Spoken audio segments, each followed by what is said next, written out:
Podría averiguar a ver si puedo conseguir un aula que se pueda hacer tipo híbrido, hacer tipo presencial y virtual. También no es mala. Que lo hagamos, déjenmelo pensar y vemos. Dale, dale. O de última podemos grabar, ponemos un teléfono y grabamos. Sí, Sirve sí, también. sí, qué sé yo, para mí lo presencial está mejor. Ustedes han venido Sí, a mis tal clases cual. presenciales y es otra cosa. Esto Sí. yo ahora pongo un PowerPoint y no hay tanto razonamiento, o sea, es más una clase que porque a mí lo que me gusta es hacerlo usar la cabeza. A veces en un presencial terminamos hablando de 3 temas y acá solo hablamos de uno. Y no es lo mismo, estar con el mate en tu casa te distraes más fácil. Pasa el perro y te distraes, es así. En cambio en la facultad no te distraes tanto. Pero bueno, vamos a arrancar con este tema que para mí es un tema importante porque es recontra tomable, y no solo que es tomable, sino que en la práctica diaria se van a encontrar mucho con pacientes con esta entidad.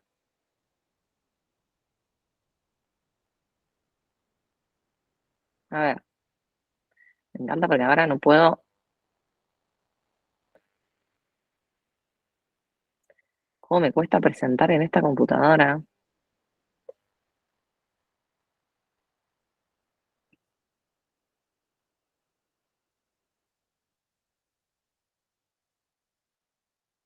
Ahí voy.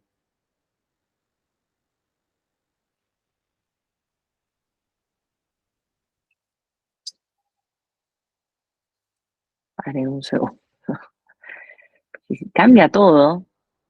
Ah, se tildó. Ah, listo. Hermoso. Ustedes ven la pantalla, diría, del PowerPoint. ¿No ven? No, además se me retildó. Se ve el logo de PowerPoint, nada más. Claro, nada más. No, no, y no me deja ahora tocar nada.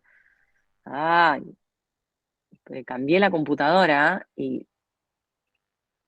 Pará, que ahora no puedo salir. Está tildadísima.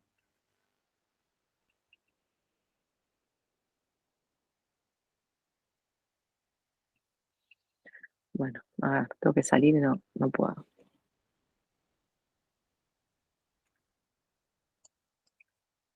Bueno, nada, no puedo salir.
Acá estoy. Sé qué bronca. A ver. Puede ser.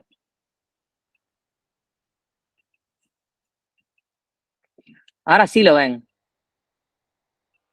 Ahí sí se ve. Sí, profe. Sí, pero no ven el Sí. PowerPoint. No, me se ve tu deja, o sea, pantalla. es la computadora. A ver, ahí está. No, no es que no me deja apretar el. ¿Qué? no sé si alguien sabe, porque yo sé de computadora y esto me está, ahí está. Ahí aparece. Mm, Bueno, ahí sale. Ahí está. ahí está. Pero no me deja Sí. poner, ahí está, pero, y este No lo cartelito sé. chiquito lo ven, el que Sí. estoy moviendo, ¿no? ¿Viste? Pero no lo puedo Sí. ocultar. Vos cuando, en otras computadoras, yo pongo ocultar y se va el cartelito, pero no, acá no, pongo ocultar y se me va la pantalla, volví a dejar ahí arriba. Ahí está. Ahora sí. Bueno, no sé por qué se me complica tanto. Bueno, vamos a hablar un poco de enfermedad tromboembólica y a qué entendemos por enfermedad tromboembólica y cuándo vamos a sospechar la enfermedad tromboembólica, ¿sí? Por eso les traje 3 casos clínicos que son recontra frecuentes en la guardia. Los que han estado conmigo en la guardia han vivido experiencias de sospechar un tromboembolismo pulmonar, una trombosis venosa profunda. Entonces ya el protocolo lo hacemos siempre y nunca cambia, siempre es el mismo, ¿sí? Entonces, soy muy TOC, necesito sacar esto, pero no sale. Bueno.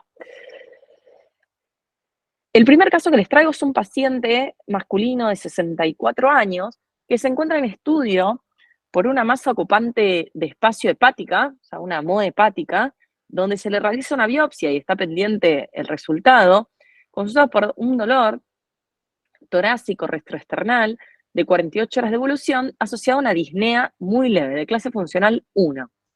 El paciente negaba otros síntomas.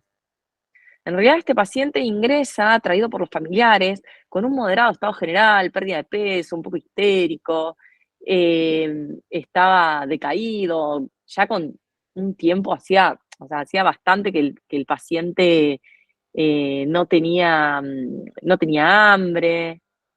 Entonces, eh, nos ingresa por este dolor torácico, un dolor torácico bastante inespecífico, bien retroesternal, pero era algo nuevo que refería, ¿sí? Con una disnea que no sabíamos si era por esta pérdida de peso, esta hiporexia, pero refería a esta disnea clase funcional 1 y negaba otros síntomas.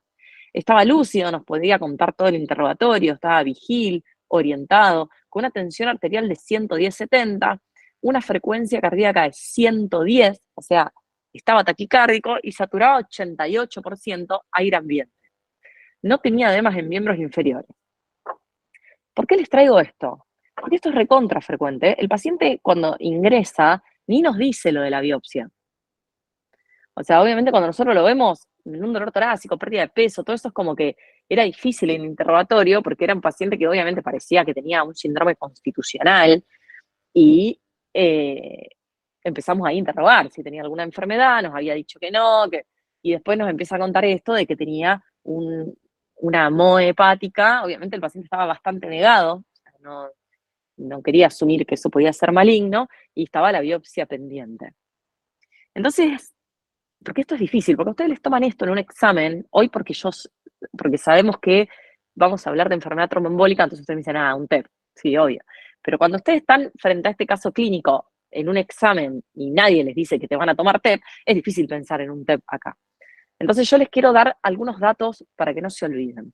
Cuando vos tenés un paciente con síntomas todos inespecíficos, centrate en el principal, que es en el dolor torácico, y empezás a ver, bueno, del dolor torácico, ¿qué puede llegar a tener el paciente? Y, a ver, tiene dolor torácico, puede tener un síndrome coronario agudo, puede tener una esofagitis, puede tener algo muscular, una disección de aorta, o sea, todas las causas de dolor torácico. Pero cuando ustedes se centran en eso, tienen que ver qué les está mostrando el cuerpo, qué les expresa el cuerpo, ¿sí? O sea, porque vos tenés un paciente con determinados síntomas, pero al examen físico nos muestra algo.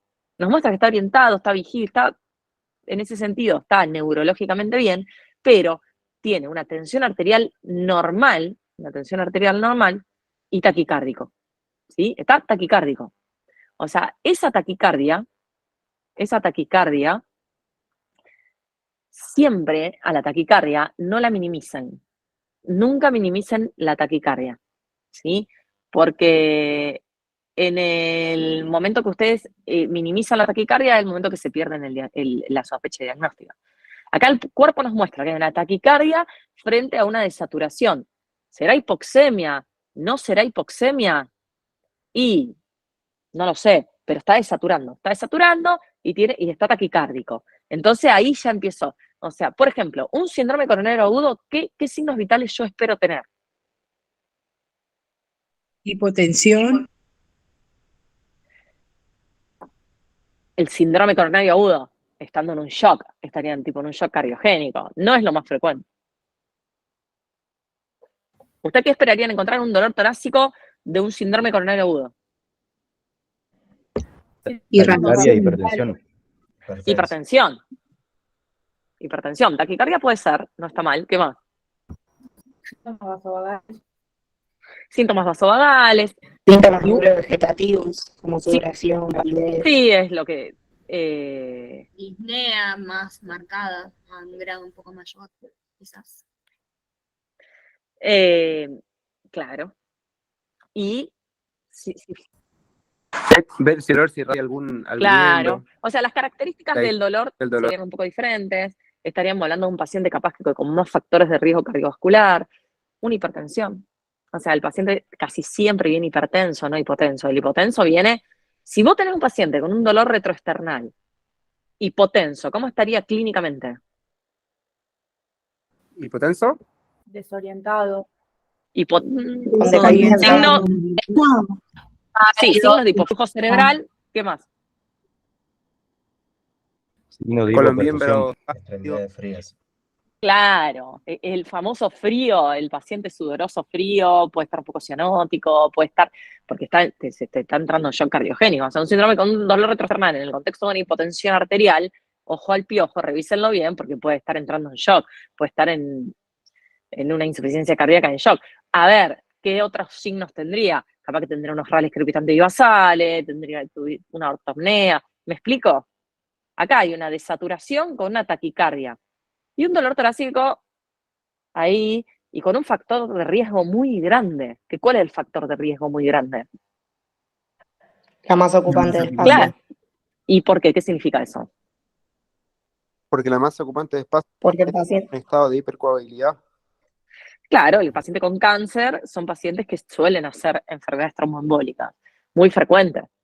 Entonces, ahí ya tenés varios datos, pero acuérdense de esto: taquicardia, hipoxemia, en un dolor retroesternal, tranquilamente, puede ser también algo infeccioso pulmonar. Tranquilamente. ¿Qué le falta? La fiebre, la tos, la expectoración. ¿Al costado no le faltaría ahí que sea más específico, como para decir que es una neumonía? Faltarían varios datos. No tiene un síndrome de condensación. Pero o sea, no tiene un síndrome de condensación ni cardiológico ni infeccioso. O sea, no tiene rales crepitantes focales, tampoco tiene rales crepitantes bivasales, tampoco tiene taquipnea. El paciente, fíjense, que es un paciente que está desaturando, que tiene un factor de riesgo muy grande y obviamente está taquicárdico. Obviamente puede haber una evolución de esta enfermedad de base y puede tener metástasis pulmonares, y puede ser por eso que está con dolor torácico, e hipoxemia y taquicardia. Claro. Che, Belén, pero vos, o sea, si tuvieras síntomas respiratorios, le podrías hacer una placa y también primero Obvio. un electrocardiograma por ser un paciente, bueno, 64 años. Este paciente se gana de cabeza la radiografía y el electro. O sea, cuando yo te pregunto a vos, si estamos en un examen, te pregunto hipótesis diagnóstica, no está mal que me puedas decir un síndrome coronario agudo, no está mal que me digas una progresión de su enfermedad o algo infeccioso, y tampoco está mal, y no olvidarse del TEP. Pero no está mal que digan otro, porque acá no te estoy diciendo muchos datos. Lo único que te digo, está desaturando, está taquicárdico y tiene estos síntomas inespecíficos. Pero esto es re frecuente, y es re frecuente que le tomen un caso clínico así. Para esto, para ir sacando, para esta discusión que estamos haciendo ahora. Che, mirá, para síndrome coronario le falta un poco más de presión, le falta más factor cardiovascular, le falta más, pero el electro va. El electro va. Ahora, ¿le pedimos una troponina o no le pedimos una troponina con electro normal? Y no se la Yo te pedí. lo pediría por la edad también, porque es factor de riesgo la edad. Pero la edad sola no te hace pedir una troponina. O sea, ponele, clínica con esta clínica tan inespecífica y un electro negativo, la enzima es bastante más. Lo dejás al final, el síndrome coronario agudo. Lo deja, o sea, A vos su vez tenés, vos, también sí, por el tiempo de evolución del cuadro. Tiene una evolución de 48 horas, quizás no es lo excelente. primero a aprovechar. Fíjense la importancia de la semiología. Excelente. Porque con 48 horas, si ponele que haya sido un síndrome coronario agudo hace 48 horas, tendría más secuelas, estarían o con más disnea, o con más signos de, de sobrecarga, ponele, si se infartó. Por eso, cuando ustedes hacen una hipótesis diagnóstica, en base a cómo van recibiendo los resultados, van poniendo primero o segundo alguna. Porque con esto, yo te digo, síndrome coronario agudo, progresión de enfermedad. Entonces voy diciendo, bueno, le hago un electro. El electro es normal y ya el síndrome coronario agudo me baja un poco. No se va de mis hipótesis diagnósticas, me baja. Voy a sospechar otras cosas. ¿Qué sospeché? Progresión de la enfermedad. Le pido una placa de tórax. La placa de tórax, si es normal, y ya también lo voy bajando. Entonces le pido un laboratorio y en ese laboratorio le pido un dímero D y el dímero D es negativo, ya está. No le voy a hacer una angiotac. ¿Me explico? O sea, ustedes lo van.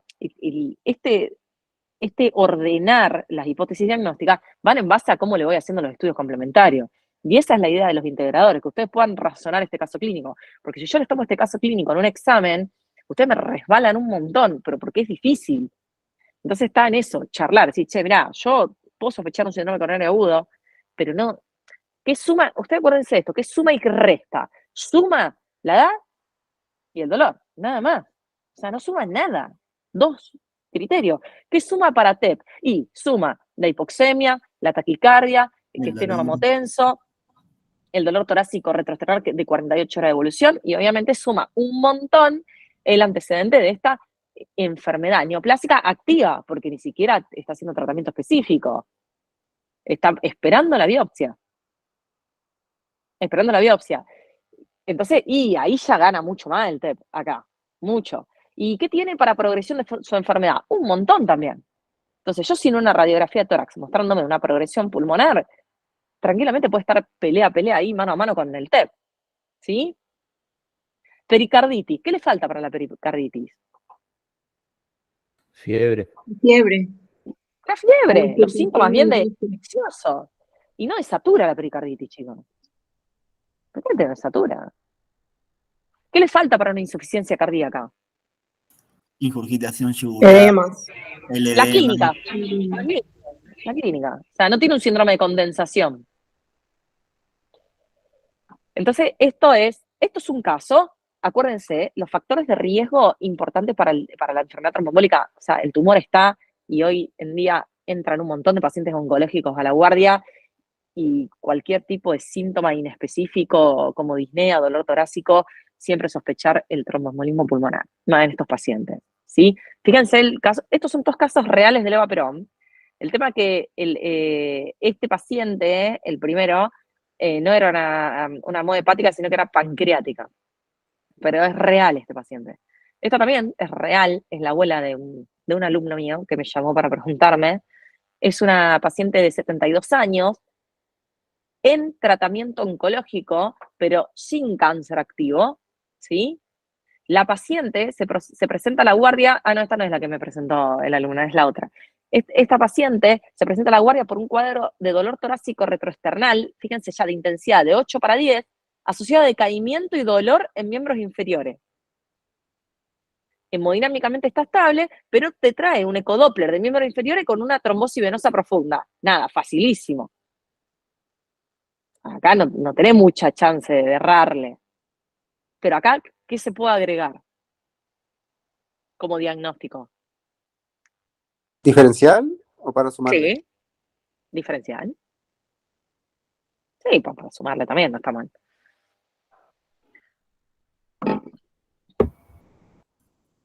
O sea, obviamente, parece un tromboembolismo pulmonar. Claro, un síndrome coronario agudo. Esta paciente se va como un electro de acá a la China. De acá a la China. Pero fíjense, estos son todos casos clínicos de pacientes que tienen factores de riesgo. No olvidarse los factores de riesgo. Está bien, esta fue fácil porque nos trajo un ecodoppler. Pero el que no te trae un ecodoppler, fíjense que este dolor torácico asociado a decaimiento general, a veces de miembros inferiores, esta paciente estaba hemodinámicamente estable, porque seguramente, capaz, que esta paciente con un ecodoppler, con una trombosis venosa profunda, ya esté en tratamiento con anticoagulante, entonces capaz que no tiene la clínica de la trombosis venosa profunda. Pero no se olviden esto. Y fíjense, esta paciente está en tratamiento oncológico, pero no tiene cáncer, seguramente está haciendo algún tratamiento de preventivo, que lo tuvo el cáncer y ahora no lo tiene. Este es el abuelo de un alumno. O sea, un paciente de 82 años que estaba en la casa, ¿sí? Porque se había quebrado la cadera y lo habían operado y ya lo habían mandado con internación domiciliaria a la casa. Nada, analgésico, se sentaba, se acostaba, estaba la mayoría del tiempo en reposo y presenta dolor en miembro inferior derecho asociado a edema y eritema. Estos son casos más fáciles. Pero ¿qué pasa? ¿Qué le dijeron al paciente? Fueron 2 médicos a verlo, que era una celulitis en miembro inferior. Y le dieron primero cefalexina, después amoxiclavulánico, un desastre, ya vamos a dar infección de piel y partes blandas y van a ver que no se rotan así los antibióticos. Entonces, la paciente estuvo casi 10 días con un cuadro, una enfermedad tromboembólica sin tratamiento, sin sospecha ni siquiera. Ahí lo que Pero- vos has hecho, un ecodoppler de miembro inferior. Y sí, obviamente le pedí el ecodoppler y la anticoagulé en el mismo instante. Y el ecodoppler se lo hicieron como a la semana, pero yo la anticoagulé igual. Le pondría Acuérdense esto. 5.000 unidades de heparina sódica. Y eso eh, después lo vemos. ah, Yo después les Además de la traigo. prótesis Hay de cadera. diferentes maneras. ¿Cómo? No, que yo decía que era para sospechar por la prótesis de cadera, o sea, la cirugía previa que ya tenía. Bien, Que ¿qué está tenía mal acá? trombosis. ¿Qué ven de malo acá? En ese caso, saber que es una cirugía de cadera y con 82 años, la profilaxis, o sea, no está indicado en estos casos. Es obligatoria, digamos. Es obligatoria. No se la habían dado. No tenía profilaxis, claro. Entonces, nada, con más razón. Todos los pacientes, porque ustedes se van a recibir y van a empezar a hacer guardias a domicilio, en el autito, en los pueblos, muchos de los pacientes que salen de posquirúrgicos, o a veces pacientes que salen de internaciones muy largas, entonces quedan débiles y están en la casa, ustedes tienen que preguntar siempre el tema de la profilaxis. ¿Por qué? Porque hay pacientes que no hacen la profilaxis. ¿Por qué? Porque el médico no sabe que está todo el día en reposo en casa.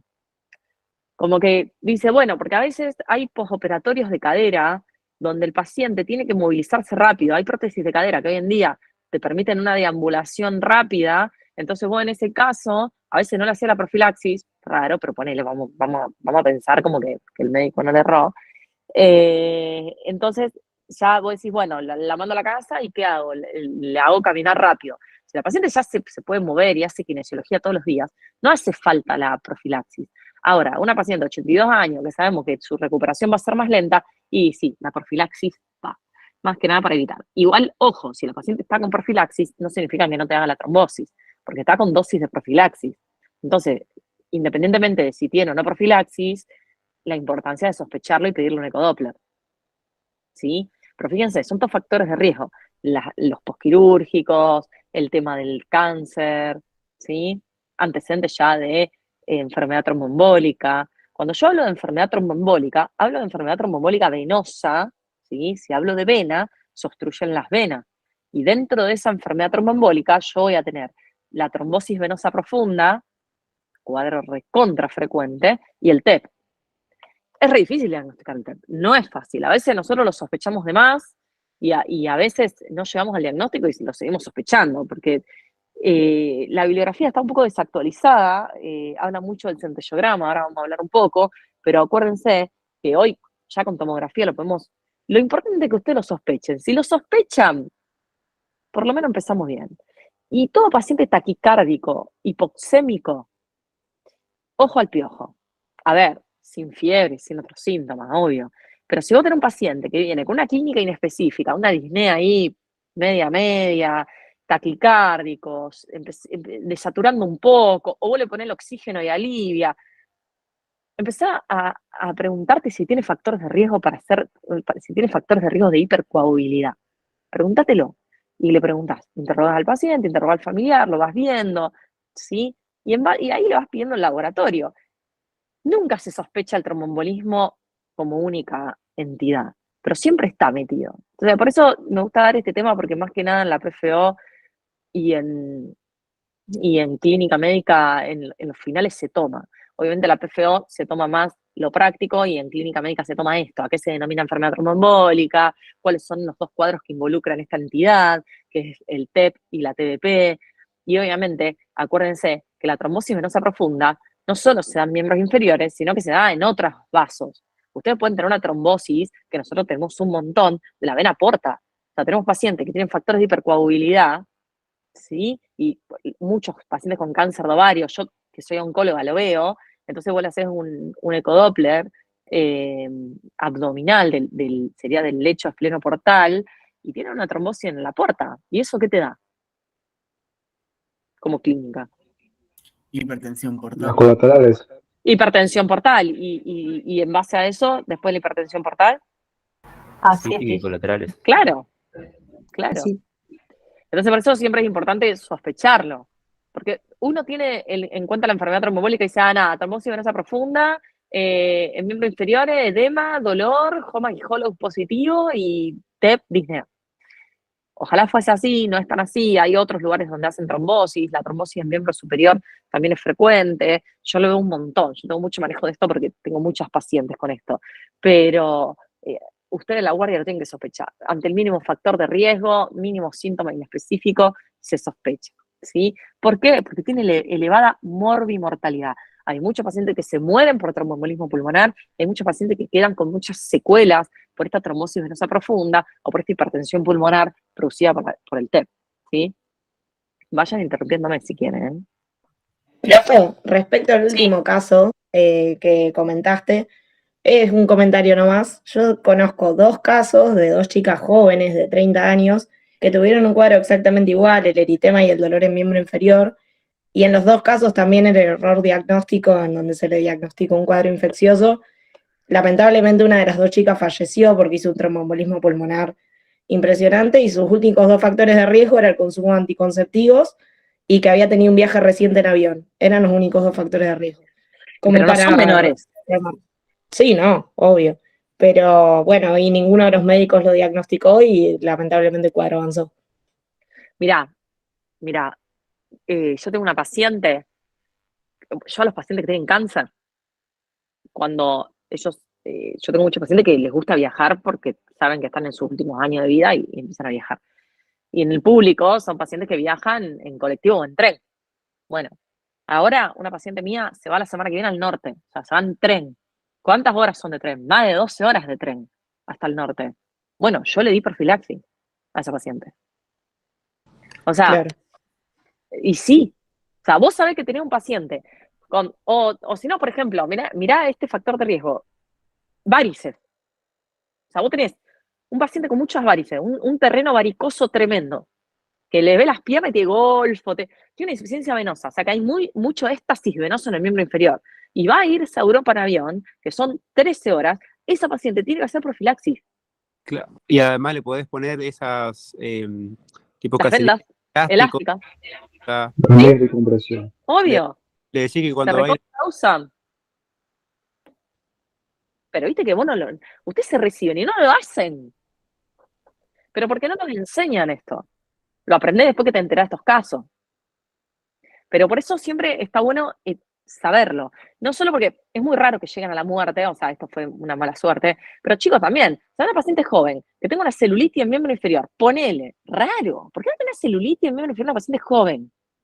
O sea, también porque para tener una celulitis en miembro inferior, para tener una erisipela, tenés que tener factor de riesgo, tenés que tener una uña con una micosis o un pie diabético o algo, tenés que tener una puerta de entrada para semejante, o tener que tener un terreno varicoso importante. O sea, la ecografía muchas veces va, y es una ecografía, no estás pidiendo una resonancia magnética con contraste en 4D. Estás pidiendo es más, una ecografía por compresión. Y acuérdense que la trombosis venosa profunda no da fiebre. Semejante infección en piel y partes blandas, y algo, un 37,5 te tira. Y además, cuando vos le das antibiótico, que le das Clinda, TMS o cefalexina, depende de qué sospechás, la paciente a las 24 horas mejora. Mejora. O sea, una paciente con una trombosis venosa profunda a las 24 horas no mejora. Entonces, una de las pautas de alarma cuando vos sospechás algo infeccioso es, che, si no mejorás, volvé. O porque te toca rotar el antibiótico, o porque te toca hacer una ecografía. Acuérdense de esto, si yo no trato rápido la enfermedad tromboembólica, puedo producir gran discapacidad, que es lo que hablábamos. Fíjense que los pacientes, a veces la mitad de los pacientes con trombosis venosa profunda desarrollan un síndrome postrombótico. Esa pierna queda con edema, esa pierna queda con dolor, o a veces con más debilidad de lo habitual. Y ni hablar la hipertensión pulmonar. Hay pacientes que quedan con disnea. Hay gente que se va de vacaciones y mete montaña, mete todo, no está acostumbrado a nada y está haciendo trombo. Entonces, obviamente, por suerte la enfermedad tromboembólica no es tan frecuente y por suerte la hipertensión pulmonar secundaria de esto es poco frecuente. Fíjense que llega al 4%, nada. Pero por ahí, ¿qué es importante para ustedes, para nosotros, para todos? Diríamos, identificar los factores de riesgo. Identificar los factores de riesgo. Por ejemplo, yo, que no tengo varices, que soy joven, todo, puedo estar en un avión 13 horas. Pero si yo ahora agrego varices, si yo agrego, por ejemplo, otro factor de riesgo, con un factor de riesgo no va a anticoagular. Pero con 2 factores de riesgo sí. La anticoncepción depende cuál. Hoy en día los últimos anticonceptivos es raro. Esa chica capaz que tenía algún factor más genético procoagulante, porque es raro, no está indicada en la anticoncepción y viaje largo una profilaxis. Más que nada en los últimos anticonceptivos que no tienen nada de hormonas, nada. Tal vez un síndrome antifosfolipídico podría tener la chica. Claro, obvio. Entonces acá tengo los factores de riesgo. ¿Cuáles son los factores de riesgo de la enfermedad tromboembólica? La hipercoagulabilidad. ¿Cuál es? Los adultos mayores, los que tienen cáncer, obvio, el síndrome antifosfolipídico que hablábamos, ¿sí? Paciente, acá tenés, tratamiento con estrógenos, pero bueno, hay que ver la cantidad. O sea, hoy en día el estradiol 0,02 no es nada para desarrollar una enfermedad tromboembólica. El embarazo, el puerperio, una paciente embarazada que va a viajar 13 horas se la anticoagula. A las pacientes que tenían COVID, por ejemplo, el COVID era un factor de riesgo protrombótico. Entonces vos tenías pacientes que habían tenido COVID y estaban embarazadas, las anticoagulabas de profilaxis. Paciente que venía por disnea en un post-COVID, seguramente había hecho un TEP. Obviamente que ya haya tenido antecedentes de tromboembolismo pulmonar o en los miembros inferiores, la obesidad, las enfermedades autoinmunes también, ¿sí? Y ¿cuánto tiempo de profilaxis se hace? no, y depende. Qué sé yo, si va en avión, nada más la profilaxis la hace un día antes, el día del avión, y después ya está. Depende. Ahora, si está en un postquirúrgico, hasta que no se mueva.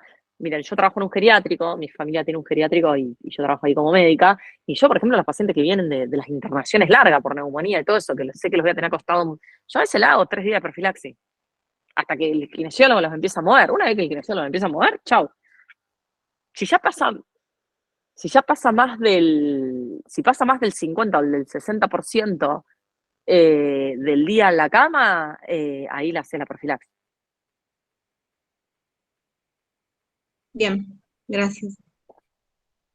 Fíjense, pacientes que tuvieron el traumatismo, la fractura, todo lo que implica un daño. O sea, ¿qué pasa? Vos dañás en los vasos, ¿sí? Hay un daño vascular.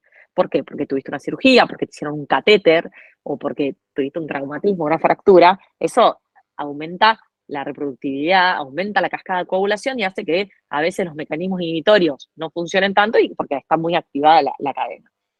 Ojo al piojo. Estos son todos los factores de riesgo. Obviamente, la hospitalización, la institucionalización. ¿Qué nos dice la bibliografía? Viaje de larga distancia por más de 4 horas. Un montón. Hay una discusión, el tema de la parálisis o la paresia, pacientes secuelares neurológicos, se empieza con la profilaxis y después se va sacando porque ya está, llega un momento que ya son secuelares y no está indicada. Está todo discutido eso, pero tengan en cuenta más que nada los viajes a larga distancia, las hospitalizaciones, ¿sí? Y acuérdense, pregunta de examen, más que nada para clínica, no tanto para la práctica final, los factores hereditarios. Estudiense la cascada de coagulación. El otro día yo preparé esta clase con alumnos y alumnas que vienen conmigo a la guardia, preparamos la clase acá todos juntos, y no se sabían la cascada de coagulación. La vía extrínseca, la vía intrínseca, sépanla, y por qué un déficit de proteína C hace más trombo y por qué un déficit de proteína S también, ¿sí? Cuando muta la protrombina, ¿cuál es la función del factor 5 de Leiden? ¿Cuál es la función de la antitrombina, de la proteína C, la proteína S? Estudiense eso sí o sí. Por eso pregunta examen de acá a la China. Estoy a full con la cala de China, pero nada, esto de memoria, como el concepto de APS, se vienen los factores hereditarios y la cadena de la cascada de coagulación. Pues si te bochan por esto, te va a querer matar porque yo te lo avisé. Entonces, ¿cómo se va a presentar ese paciente? Ya lo hablamos un poco. Fácil, trombosis venosa profunda, el edema, la fobia, dolor, enrojecimiento. Puede haber un síndrome varicoso ahí acompañándose, pero o no.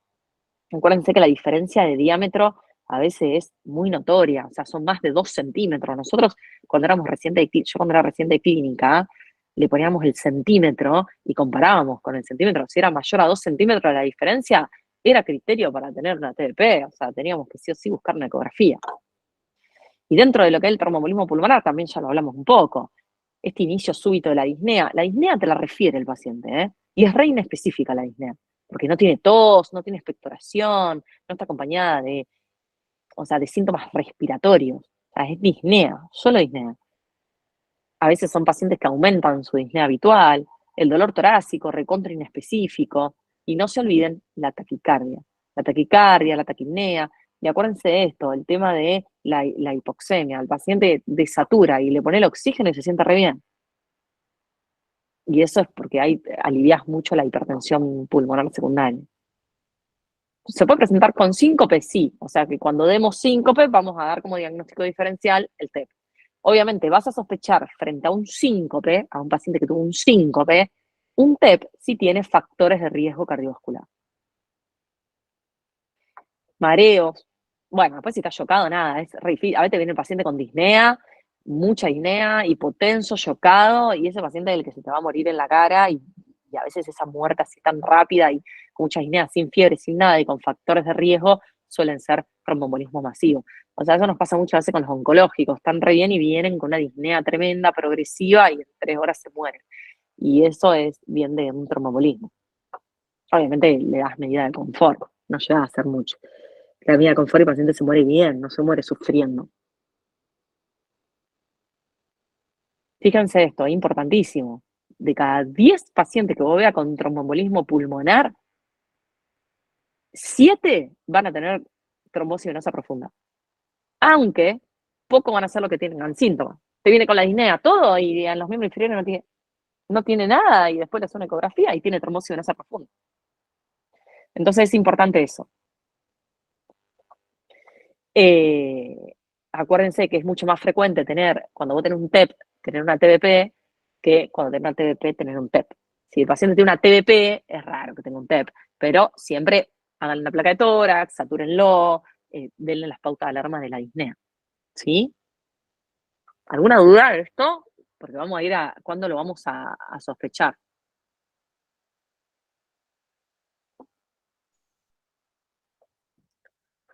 Y A ver, una sí. pregunta. Los otros casos de tromboembolismo pulmonar, ¿cuál es la causa? Si no es una trombosis venosa profunda. Nada, un trombo que se genera, por ejemplo, por una FA. A veces son trombos que se originan en el mismo tumor. O sea, hay una hipercoagulabilidad. Se te arma el trombo dentro de la vena y se va. Y capaz que no se te enclavó el trombo en los miembros inferiores, pero sí en el pulmón. Vos el estado de hipercoagulabilidad es sistémico, lo tenés en todo el cuerpo. Claro, gracias. También puede ser por embolia de grasa, ¿no?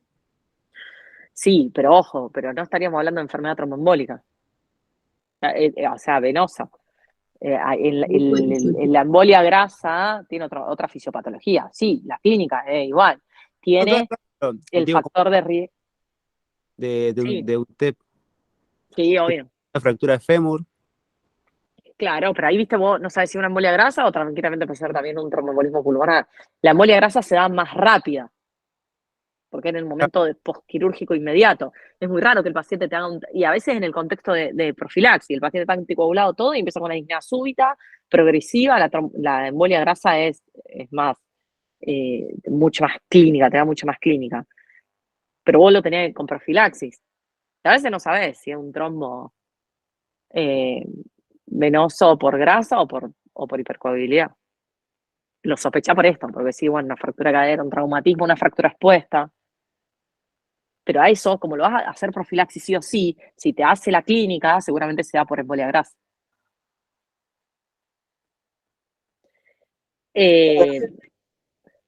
¿Cómo?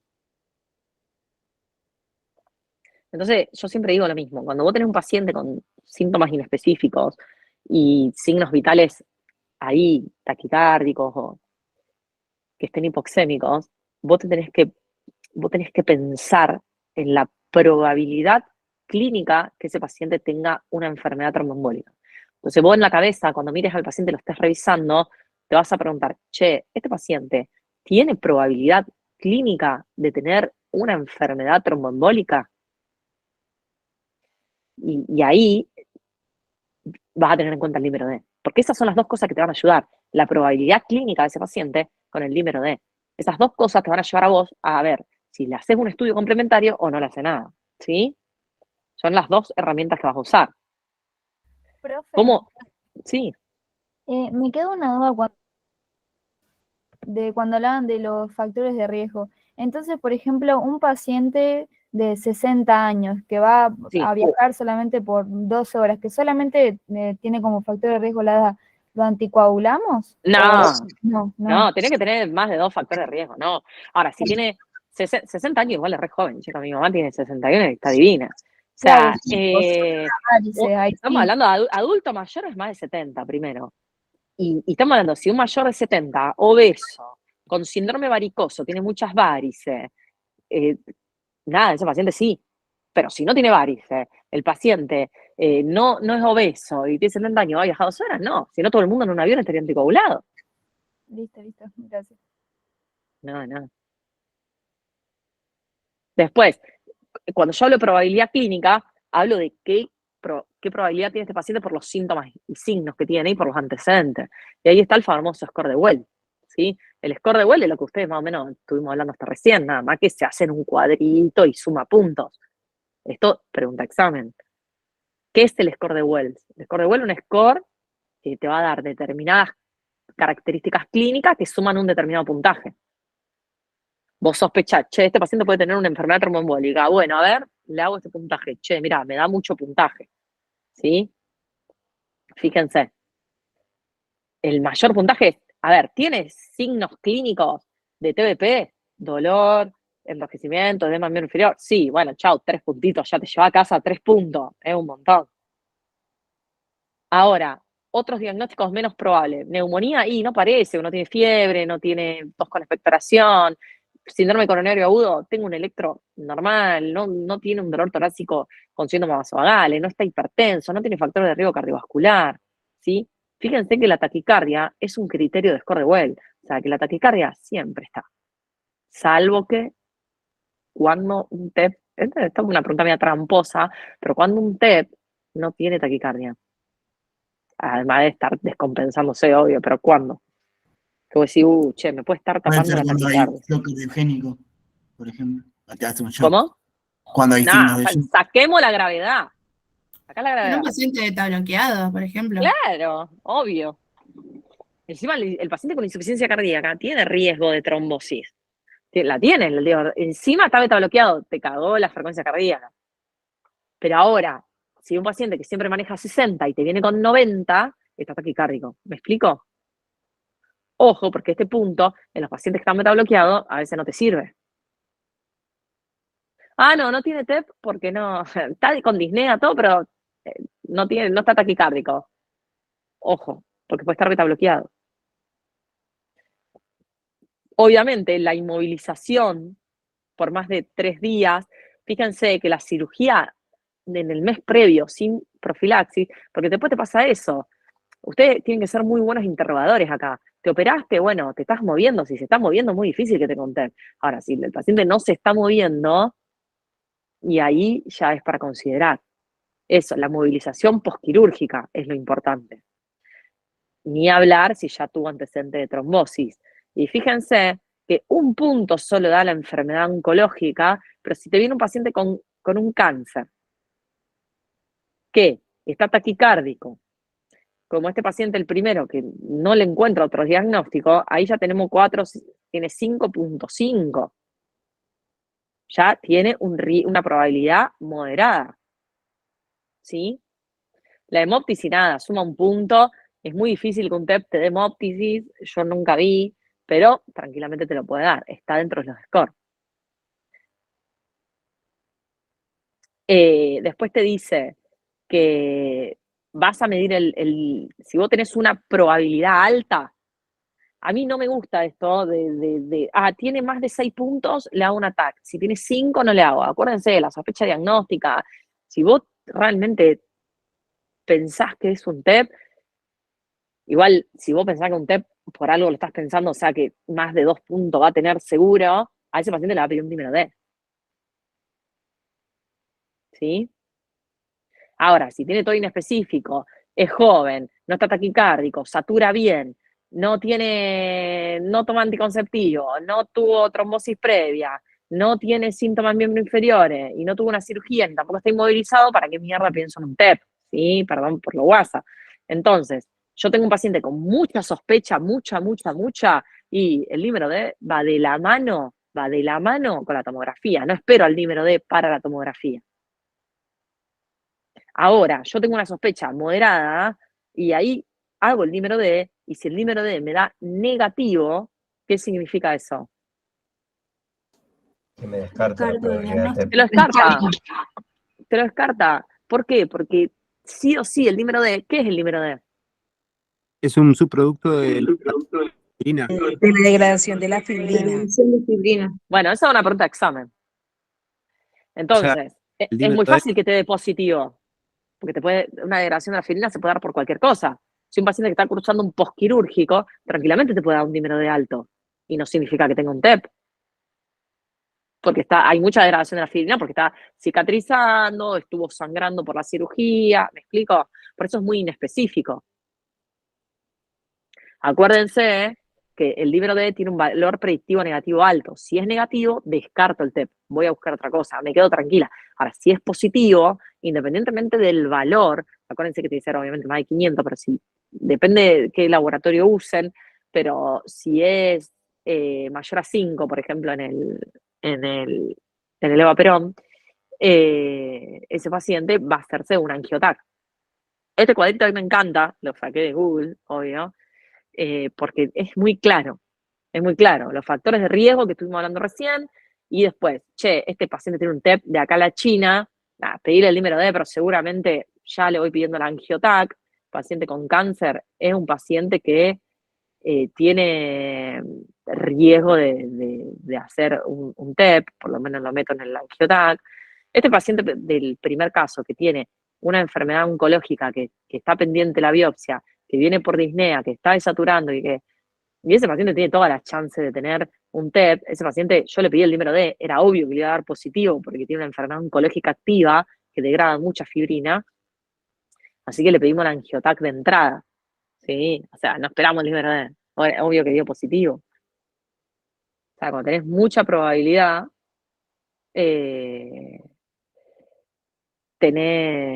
cuando tenés así mucha probabilidad, tenés riesgo de que tenga un TEP, y ahí lo metes en la angiotac. Entonces, si el dímero D es negativo, chao, estás errado, te tenés que ir por otro diagnóstico. No hay TEP.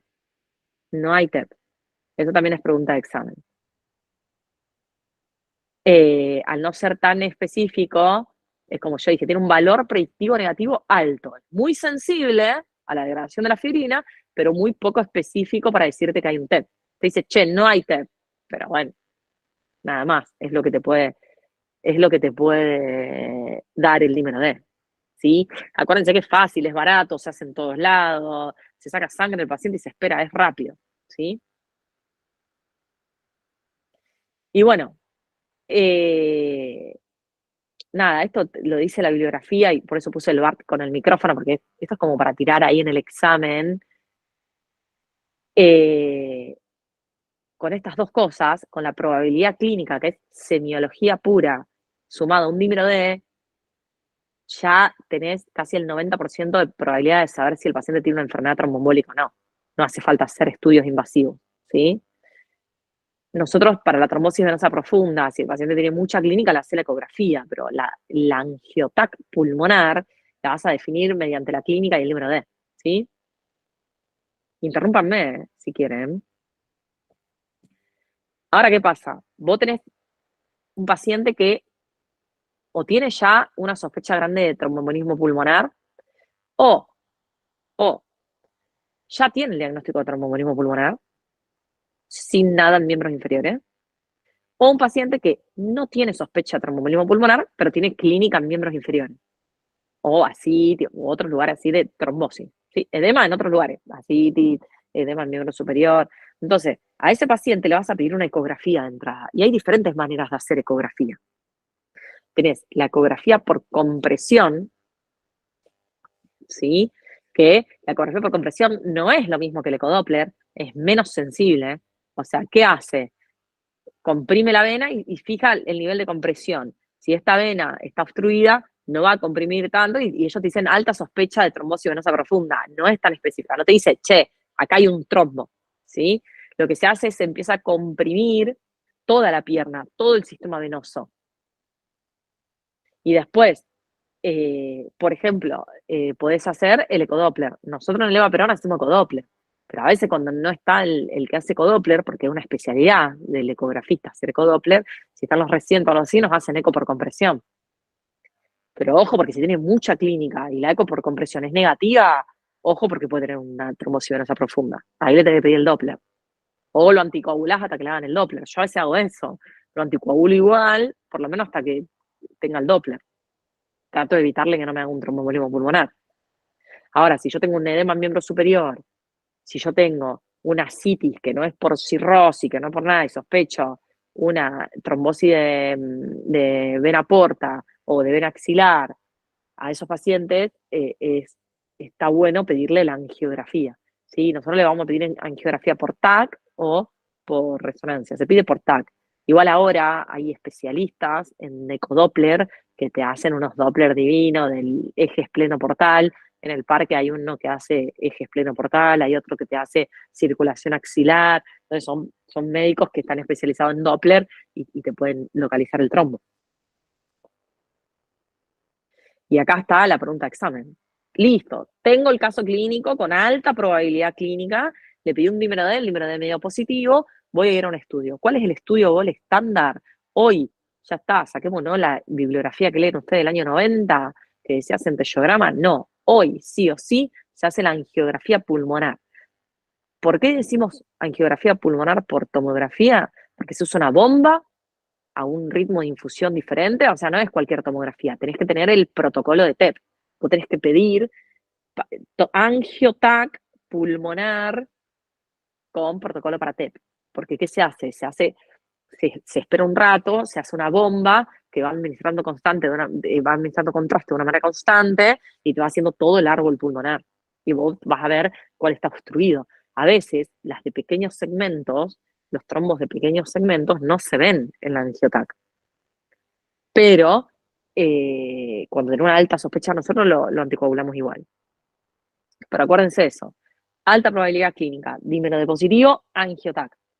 O sea, esto es lo que tienen que decir en el examen. Entonces, capaz que te pregunten, che, ¿y el centellograma qué lugar tiene? Y mirá, el centellograma cuando no tenés la posibilidad de hacer una angiotac por recursos, y vas a pedirle el centellograma. Vos no podés quedarte nada más con la alta probabilidad clínica y con el dímero D. Y si el paciente tiene una falla renal aguda o una falla renal crónica que te impide hacerle el contraste, está indicado el centellograma. Y si está embarazada, está indicado el centellograma. ¿Sí? Entonces, ¿cuáles son las indicaciones de centellograma cuando no tengo disponible la angiotac?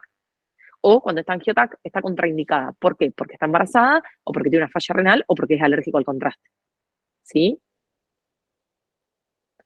Ahora, cuando el paciente está hemodinámicamente inestable y vos no lo podés sacar del shock room, porque acuérdense, todo paciente hemodinámicamente inestable no sale del shock room, lo que sirve mucho es el EcoFast. A veces nosotros lo usamos, pero tiene que ser alguien que sepa mucho de ecocardio. Lo que le hacemos es un ecocardio para ver si tiene hipertensión pulmonar.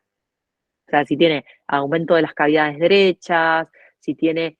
yo después les voy a mostrar un electro que le saqué foto de una paciente, después se las voy a comentar, que vino la semana pasada a la guardia, y que le dije a los chicos que la estudien, así que el lunes voy a ir a ver si la estudiaron.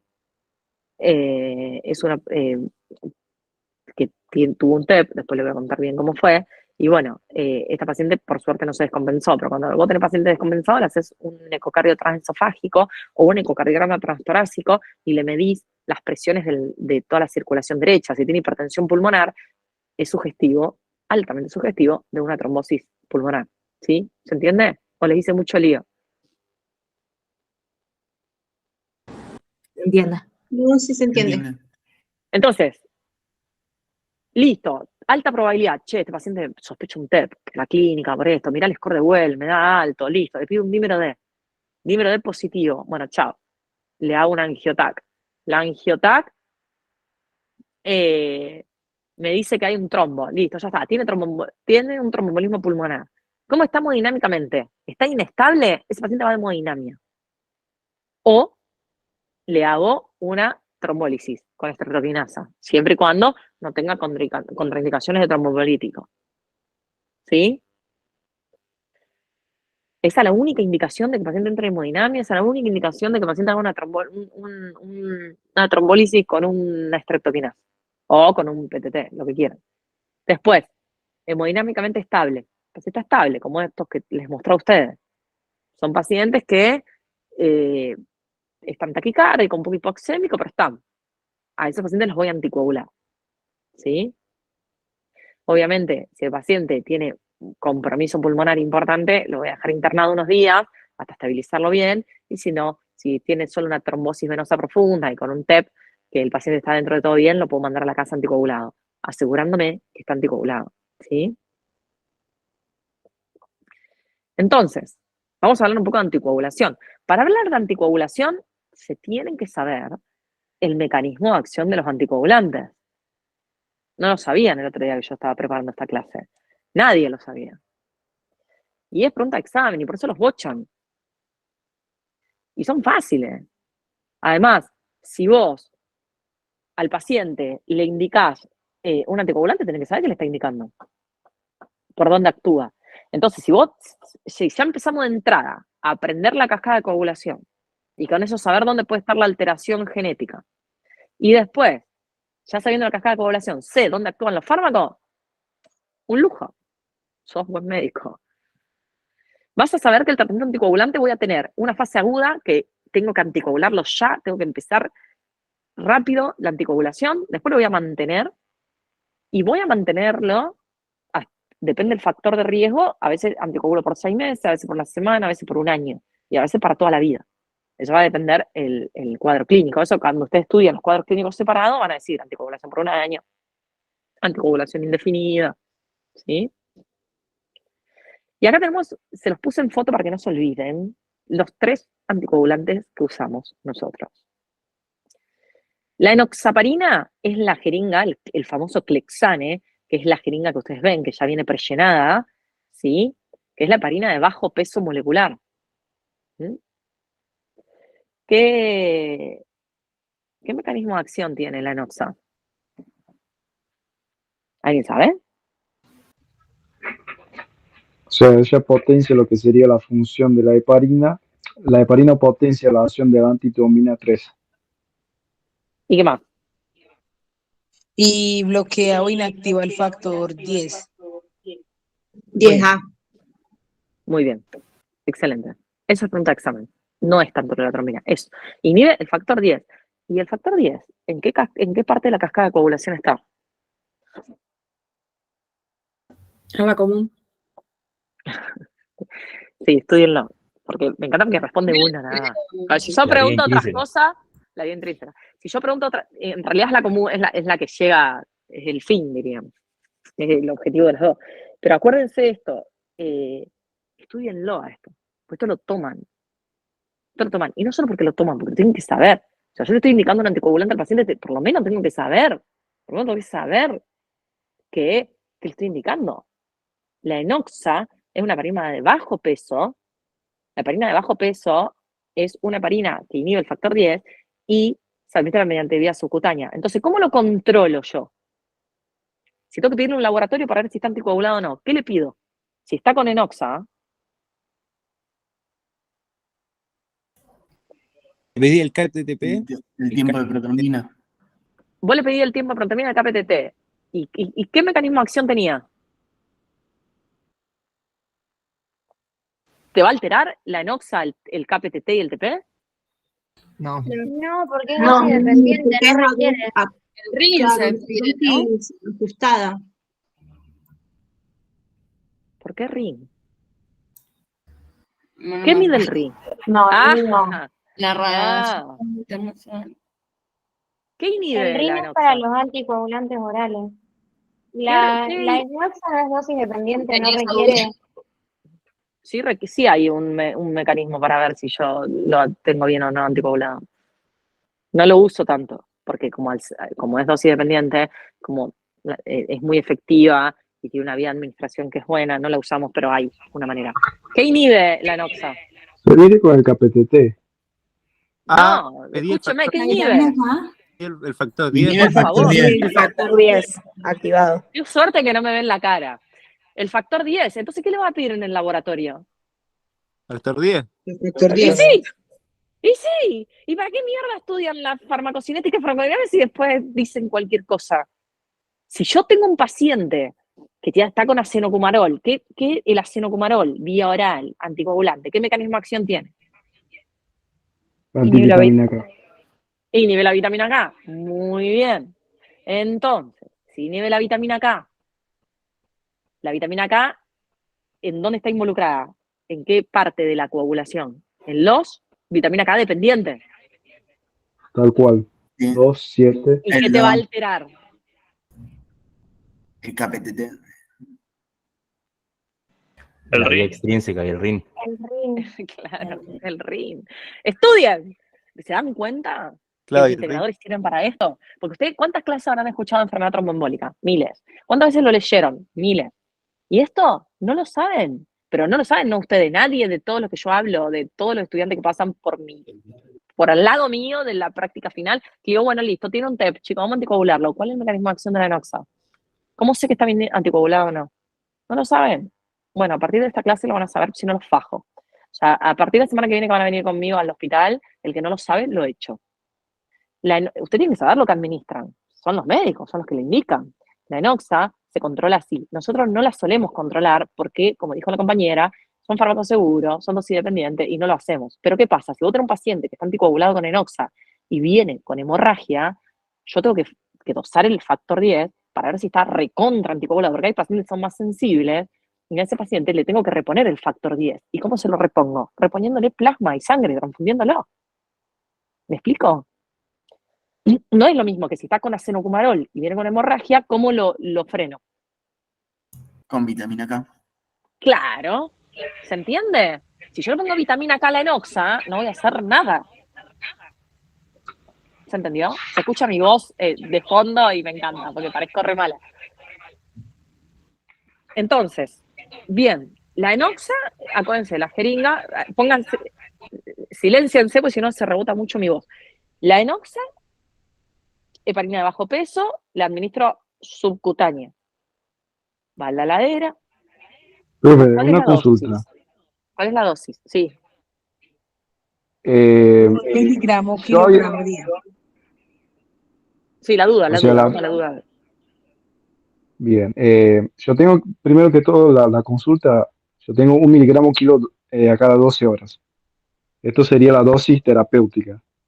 Y Muy yo bien. había leído que se evalúa con el KPTT a un valor de 1,5 a 2,5 veces. Por eso que yo No, había planteado el eso KPTT. es la heparina no fraccionada.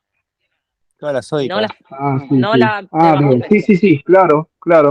Sí, bien. Eso porque no saben los mecanismos de acción. La enoxa Es 1 miligramo kilo cada 12 horas. Viene de 40, 60, 80 y 100. Nosotros a los que pesan 100 kilos le hacemos 80 cada 12, porque a veces se nos va mucho. Y después tenés la dosis profiláctica, que la dosis profiláctica, lo que hace la dosis profiláctica es esto, es hacer que el paciente no haga el trombo, o sea, no es tratamiento, que se usa mucho en los pacientes que están en el internado, en el postquirúrgico, le hacemos la enoxa una vez nada más, o sea, 0,5, o sea, 1 miligramo kilo día, ¿sí?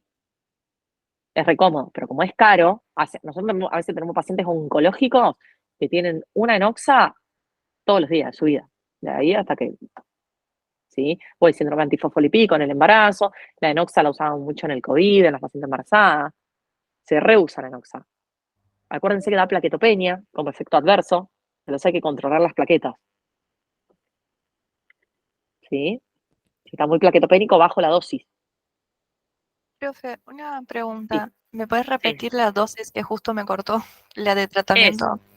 1 miligramo kilo cada 12 horas. O sea, si vos pesás 40, son esta jeringa de 40 cada 12 horas.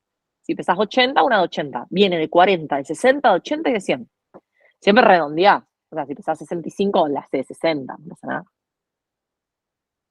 ¿Sí? Después tenemos la famosa heparina no fraccionada, que es la heparina sódica, la que está en el hospital, la barata, que está, cuando vos tenés que anticoagular al paciente, lo tenés que hacer mediante una bomba de infusión, tenés que ponerle una dosis de carga y después tenés que dejarle una dosis de mantenimiento. Por suerte esto no se hace más, porque es muy difícil de regular, porque esta sí afecta al KPTT y se controla con el KPTT, pero es re volátil el KPTT, entonces nosotros no la usamos más. Por suerte hay enoxa en el hospital y en todos lados. Pero nosotros se usa mucho la heparina sódica cuando el paciente está hemodinámicamente inestable y vos tenés que llevarlo a hemodinamia o hacerle estreptoquinasa. En ese momento es como en el infarto, al paciente le haces heparina sódica. Esta heparina sódica, al ser más barata, muchas veces se usa de profilaxis. Se usa 5.000 unidades cada 12 horas subcutáneo. Que la ampollita es 1 mililitro, en realidad la ampollita viene de 3 o de 5 mililitros, pero es 1 mililitro cada 12 horas. Eso es la profiláctica, que es la que usamos en el hospital para los pacientes que vos sabés que se van a quedar más de 3 días internados, que tienen insuficiencia cardíaca, los que pueden llegar a ser, los que tienen factores de riesgo para la enfermedad tromboembólica, yo le pongo 5.000 unidades internacionales cada 12 horas subcutáneas. ¿Se entiende? Profiláctico. ¿Podrías repetir, porque no sé si hablabas de la sódica o la enoxa? ¿De qué? De recién lo de la dosis. Lo de 5.000 unidades es de la sódica, ¿verdad? Sí, sí. No lo tengo que repetir, me lo tenés que decir vos, sí. Belu, pero vos haces 5.000 como dosis de carga y después mantenés con 500, ¿no? ¿O haces 5.000? Sí, es por peso, en realidad. Ah. Yo ahora no me acuerdo bien la dosis, porque como no la usamos más, no me acuerdo bien la dosis Es de 80 carga. unidades kilo de carga. No, Y de mantenimiento 80 unidades, 18 ahí está. unidades kilo hora. Ahí está, eso léanlo del libro. No creo que se lo tomen, pero si se lo toman, sépanlo. Yo siempre me olvido, porque no la uso yo. Yo uso la enoxa. Y después, acuérdense que hoy en día están los anticoagulantes nuevos. Yo digo nuevos, pero no son tan nuevos, que ya son, como la enoxa, o sea, son inhibidores del factor 10A que se administran por vía oral, que son el rivaroxaban, el apixaban, que son más baratos que la enoxa, son vía oral, y yo, por ejemplo, en el geriátrico los anticoagulo con esto. No hay todavía trabajos que avalen su uso tan amplio, pero son comodísimos, porque no son tan, porque lo que tienen los vía orales, como la cenocomarol, la warfarina, que ante cualquier comida te afecta la absorción, diríamos. En cambio, estos no, estos absorben re bien y se pueden dar con una falla renal leve. Ojo con la falla renal, porque a veces lo tenés que controlar más de cerca o darle menor dosis. ¿Sí? Acuérdense, si yo tengo que anticoagular ya, voy a usar estos. A mí los inhibidores de vitamina K no me sirven porque tardan en deplesionar la vitamina K y sacarme. En cambio, esto la acción es rápida. Entonces yo empiezo con alguno de estos tres, el que voy a empezar es la enoxa, digan la enoxa, y el paciente empieza con el acenocumarol bioral y se va a la casa con la enoxa y el acenocumarol. Cuando llega al ring, le suspendo la enoxa y queda con un RIN de ¿cuánto tiene que quedar? Entre Entre 2 y 2 y 3. Entre 2 y 3, sí. Esa es la forma más económica de anticoagular. Hoy en día hay muchos ya con rivaroxaban, apixaban, ¿sí? Si no, se van así, se van con la enoxa para 3-4 días, control de RIN y el acenocumarón, ¿sí? Acuérdense eso, de que, sí. Belén, una cosa. No. El tema de la enoxa, viste que también decía que podía producir hemorragia después de pasados ya los 5 días. Puede ser que Sí. directamente ahí se suspende antes. Vos lo suspendés cuando tiene un RIN entre 2 y 3. Ah, Ahí o sea, sí, ahí sí, pues si no está recontra anticoagulado. claro, Vos ya bien, cuando tenés un RIN de 2, la suspendés, pero por el riesgo de hemorragia, pero no por la enoxa, porque estás anticoagulando claro. las dos cosas. Listo, era eso, gracias. Che, Belén, Obviamente que sí.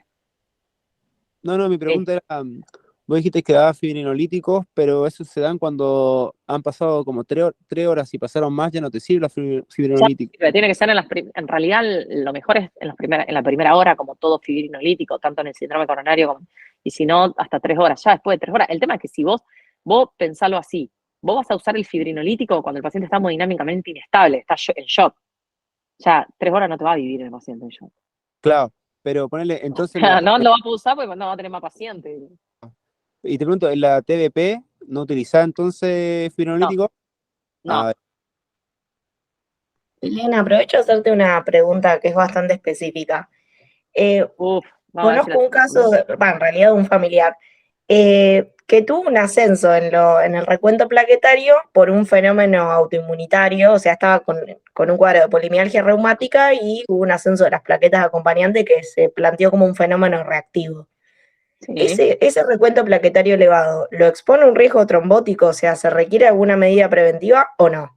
Con antiagregación en este caso. No, porque acordate que vos, la plaqueta, ¿de qué parte de la hemostasia estamos hablando? Primaria o secundaria. Primaria. O sea, que vos la secundaria la tenés bien. O sea, que si vos tenés una hiperplaquetosis, ya poniéndole un poco de aspirina, lo que haces es inhabilitar, porque no te da plaquetopenia, te inhabilita la plaqueta, la función plaquetaria, o sea, te inhibe la hemostasia primaria sin afectar la secundaria. Que los mecanismos inhibitorios lo tenés bien la proteína C, la proteína S, entonces es muy difícil porque si vos empezás a coagular más por hemostasia primaria, la hemostasia secundaria te inhibe más, ¿me explico? Perfecto. Ahora, una paciente con hiperplaquetosis, si vos tenés factores de riesgo también de hemostasia secundaria, por ejemplo, un cáncer activo, varices, estancamiento venoso, y ahí ya te está aumentando mucho el riesgo, si no, no pasa nada. Perfecto, ¿Se entiende? listo. Pero por eso Gracias. es importante entender la fisiología. Es importante entender qué pasa, qué es la hemostasia primaria. Chicos, yo clínica lo estudié así. Estudié hemostasia primaria, hemostasia secundaria. Así lo estudié. Me acuerdo que lo supe mucho por eso. Hemostasia primaria, hemostasia secundaria, cascada de coagulación. Me leí el Argente, toda la parte de hemato, que nada, son 10 hojas. Y después, una clasecita así, ya está. Y la farmacología de los anticoagulantes, ya está. No es mucho más. Y es entender eso. Porque una vez que entendés eso, después entendés la púrpura. Porque hay dos alteraciones de la hemostasia. La hemostasia primaria y la hemostasia secundaria. Tenés hemorragia y trombosis. ¿Me explico? Hiperplaquetosis reactiva y plaquetopenia, que te pueden dar púrpura. Entonces, eso es estudiar, tenés que estudiar la fisiología. Perfecto, gracias. Y acuérdense Profe, otra esto. pregunta. Sí. La profilaxis para el viaje, como estábamos hablando antes, ¿se hace con enoxaparina también? Sí. Listo, buenísimo, gracias. Sí, porque acordate que necesitas algo rápido. O sea, si no, tenés que llevarlo a un RIN entre 2 y 3. O se hace con rivaroxaban o con apixaban. Vienen las cajitas de 3 comprimidos. Entonces le da 3 días. Ah, buenísimo, gracias. Che, Belu, entonces un paciente... Yo lo mando al hematólogo en realidad. No lo hago yo. Claro. Che, Belu, cuando vos tenés un paciente que tiene una fractura o un cambio de cadera, vos hasta que el paciente no salga de la cama, lo tenés anticoagulado. Sí, o hasta que empiece el kinesio a full. Dale. Acuérdense eso. La falla renal no es una limitante, sino que es controlar más de cerca el RIN o el factor 10 y todo eso, ¿sí? Y acuérdense que el acenocumarol o la warfarina, vos si comés verduras absorbe menos, o sea, tenés que tener una dieta siempre bastante equilibrada, el RIN es re inestable, los abuelos si toman un poco más de agua, menos de agua, ya te cambia el RIN. Yo odio el acenocumarol, la warfarina, yo controlo los RIN en el geriátrico y a veces tienen 4, a veces tienen 1, tomando la misma dosis, pero eso es porque tienen un factor de absorción muy errático, entonces a veces es difícil de manejar. Y obviamente, si vos tenés un paciente que viene por hemorragia y está anticoagulado, pasarle plasma, si es grave, obvio, pero si no es tan grave, pasarle plasma si es por enoxa, apixaban y pedirle un factor 10 en el laboratorio, pero si viene por hemorragia y está con un acenocumarol, pasarle vitamina K, ¿sí? Y esto un poquito la trombólisis, nada, acuérdense eso, que es solamente para los que tienen inestabilidad hemodinámica. Ahora, ¿qué pasa? Tener un paciente con una trombosis venosa profunda, ese paciente no lo puedes anticoagular y decís, che, me va a hacer el TEP porque tiene contraindicada la anticoagulación. Esos pacientes, lo que se usa mucho a veces es el filtro de la vena cava. Se pone un filtro en la vena cava y eso hace que si el trombo se desprende del miembro inferior, se destruye ahí en el filtro y hace que no te vaya al pulmón, ¿sí? Se usa, nosotros usamos mucho en los pacientes oncológicos, más que nada para no tenerlos anticoagulados siempre, ¿sí? Pero bueno, esto es como un dato por las dudas para tenerlo en cuenta, ¿sí? Una pregunta, las dosis de Sí. mantenimiento, ¿cuáles serían diarias? Y depende.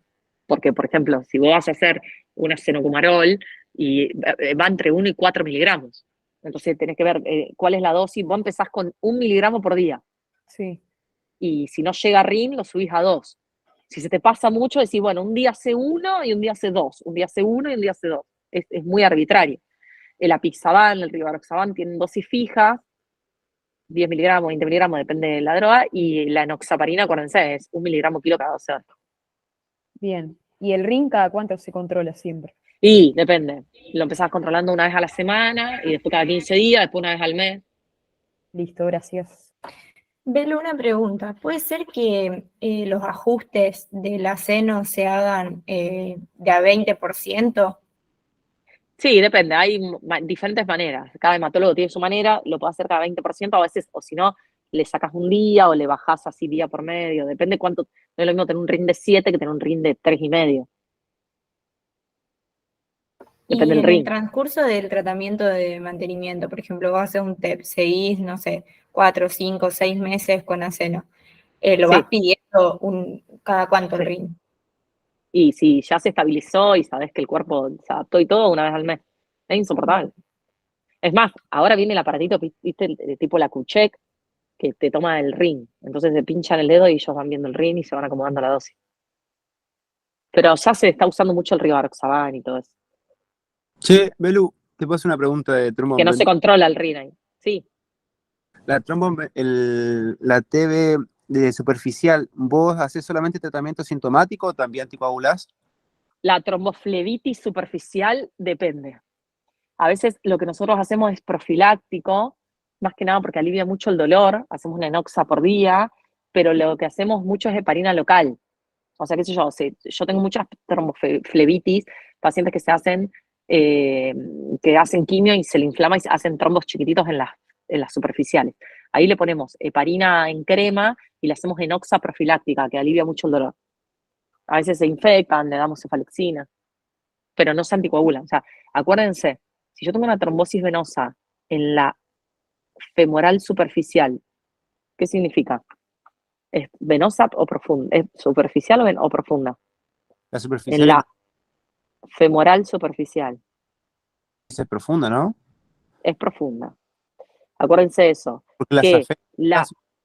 las afenas son las superficiales. Si vos haces un ecodoppler en miembros inferiores y ese ecodoppler te dice que hay un trombo en la femoral superficial, es el sistema profundo.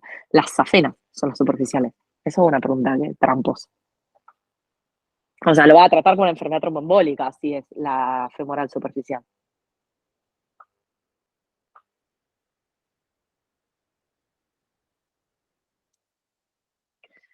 Y bueno, nada, esto es mi aporte de enfermedad tromboembólica. Estudienlo así, estudien hemostasia primaria, hemostasia secundaria, el mecanismo de acción de los anticoagulantes con la cascada de coagulación. Después se leen esta clasecita, se la ven, y creo que con eso estamos. No te van a tomar mucho más de esto, ¿sí? A ver, hoy es miércoles. Mañana yo estoy en la guardia. Pueden venir si quieren, qué sé yo, tipo 11 del mediodía, o 12, porque mañana estoy hasta las 2 de la tarde. Pueden venir a las 12 del mediodía, 5 alumnos, vayan organizándose entre ustedes, armen un grupo y organícense. Pueden venir 5 mañana y el lunes otros 5, ¿sí? Lunes y jueves mejor porque estoy en la guardia. Pueden venir tipo 12 del mediodía. Los martes estoy en onco y es diferente. Pueden venir tipo 11:30 si quieren, 11, pero a veces es más aburrido porque a veces no tengo tantos pacientes. En cambio, yo en la guardia veo bastante, veo y veo oncológicos también. Y podemos subir a clínica, preguntar algún caso interesante. Siempre y cuando estén por rendir clínica. O sea, porque si no se me llena de gente que capaz que no rindió defensa todavía y para que le demos lugar a los que más le va a servir. Total, yo voy a estar. No creo morirme ni quiero dejar de trabajar pronto, así que voy a estar. ¿Sí? Por lo menos los que estén por rendir, que rindan ahora en agosto, o los chicos de práctica final que estén flojos o que no hayan podido rendir bien algunos exámenes o que hayan tenido rotaciones que no sean muy efectivas, armen un grupo y fíjense cómo armarlo. ¿Sí? Yo me ofrezco, estoy, les doy, no tengo drama. La semana que viene nos vemos.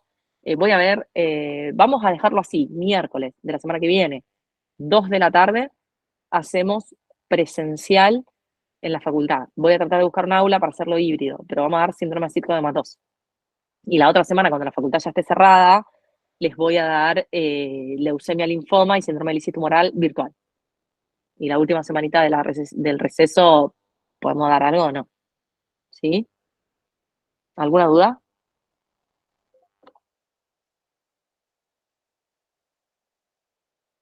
A ver si Gracias, tengo Lu, que algún andes bien. mensaje. Vale, nos vemos. Profe, ¿podrías ponerlo en el grupo Muchas así queda el gracias, mensaje Belén. del día Gracias, que sería Belén. la clase? Sí, ahora lo pongo. Vale, gracias. Gracias, profe. Chao, chao. Gracias, Adiós. profe. Que les haya Buenas servido. noches.